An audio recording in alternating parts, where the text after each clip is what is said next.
Hey Lon, so this is Liliana talking about the Instagram page for the communication campaign. So the way that this one was set up was basically Instagram is more about like the pictures and the captions or the words and everything. So the first row of the Instagram page is just the poster that was created by Bastian about when the college fair would be and like the information for all of that. So it was just first the poster, which was just promoting it. That was the first post. Um, and then the second one, just because the Instagram is more about the aesthetic, so you have to have some sort of order and people like if you want to attract people's attention, you need to have some sort of like a theme. So the second post was just the use logo that went along with the posters. And then the third one was just a video where you can see students interacting at like another college fair. So it would give the sense that that's what our college fair would be like. And then the following posts that I did for that were just pictures of the campus and of the students. And so the fourth post that I did was just a picture of the entrance of the university because that was my first post to introduce like the actual school, the actual campus, try to attract students to it. My second post on that second row was a picture of the quad, which is the center of the campus, and it makes sense because after the post that I did, that post ended up in the middle, which was kind of like the point of it. Interesting. The quad is the center of the campus, so it's the center of the page too.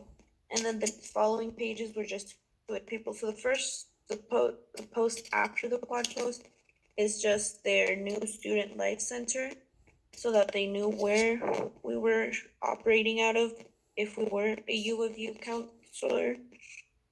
And on that third post for the college fair that we made, we also not only did we in the comment section we put a reminder of when this was going to take place, and we also put in the links for all of the other communication channels that we were using. Not to mention in the Instagram page's bio, I linked the page because that's where most of it was going on, and the Facebook page had access to all of the other ones, so it just made sense like that. And then another thing I did, so Instagram had this tool where it lets you do highlights, which is basically Instagram has like this thing called stories. You can put stuff up, it lasts for 24 hours. And then if you want to save that to keep it, it's like basically like a little, you can like save stuff and organize it by theme also, and that just stays on your page. So if you want to keep it there for longer than 24 hours, it stays there and people can refer back to it. So my first highlight was about checkpoints, which is basically where the counselors would go in and put, like, oh, it's week 1, you guys should have this and this done. And then the following week, like, oh, it's week 2, you guys should have this and this done. And it's just helpful to the students to so that they can stay on track and know what they need to do, know if they're good to go. And then my second highlight was just about students in general. So that could be just like, they could include like interviews of the students on campus, like what's your campus experience like, or like talking to actual students who are transferring, what was the process like? Did you have any questions? Was this helpful to you? And stuff like that.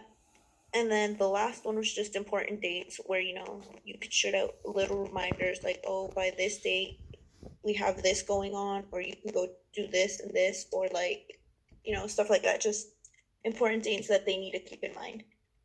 And then I also, on that page, I started following the University of Utah's actual Instagram page. And that's where I got my idea of how to do the setup for our own Instagram page. Because on theirs, they have a lot of, they have a lot of highlights.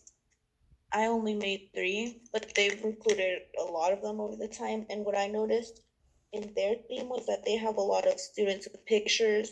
They throw in like pictures of the campus, and then um they put posters in there too.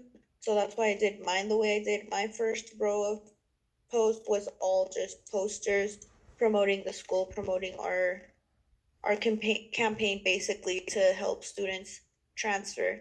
And then my second row of posts is pictures of the campus, and then the last posts were just pictures of the students enjoying the campus. And then, so moving on from that one, that was the Instagram page, and that's how we set it up and why we set it up that way. So then moving into Twitter, Twitter was more of a faster way to, or like it was an easier way to approach the students because, and I mean, you have like a character limit there, so it was just like quick messages here and there. Every other day was when they were being sent out, and then we threw in like some of the posters in there too to attract their attention.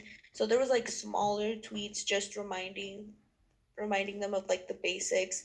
There was a couple longer tweets that just gave more information, and then there was like that just talked about like the life on campus. You know, the pictures. There's not many pictures in the Twitter because Twitter is more about like sending out quick small messages. So the Twitter was basically just, sending out reminders, sending out the message, using Twitter as a guide to get them to go to our Facebook, Instagram, and YouTube pages if they wanted more information. It was just basically used to pique their interest. But yeah, that was Twitter and Instagram pages.